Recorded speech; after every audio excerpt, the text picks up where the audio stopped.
وزیر تعلیم و صحت سکینہ مسعود نے آج ایسے بچوں میں اعزازات اور سرٹیفکیٹس تقسیم کیے جنہوں نے نیٹ جے اور باقی مسابقتی امتحانات میں نمایاں کارکردگی کا مظاہرہ کیا۔ وزیر کے ہمراہ ڈائریکٹر ایجوکیشن ڈاکٹر جی این اتو اور دیگر افسران نے اس تقریب میں شرکت کی۔ اس موقع پر وزیر تعلیم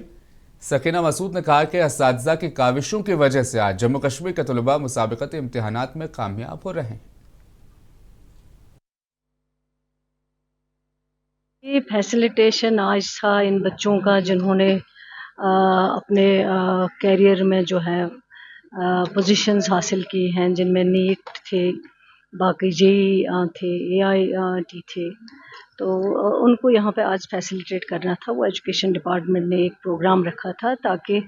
ان کو فیسیلیٹیشن ہو، حوصلہ افزائی ہو، تاکہ آگے جو بچے ہیں ان کو بھی یہ لگے کہ ان کو بھی آگے بڑھنا چاہیے، ان کو دیکھ کے وہ بھی جو ہے آگے بڑھنے کی کوشش کریں گے۔ اور ایجوکیشن ڈپارٹمنٹ جو ہے اس کے لیے آلریڈی کام کر رہا، ٹیچرس کی جو ٹریننگ ہے، جو ٹیچرس پڑھاتے ہیں، تو اسی کا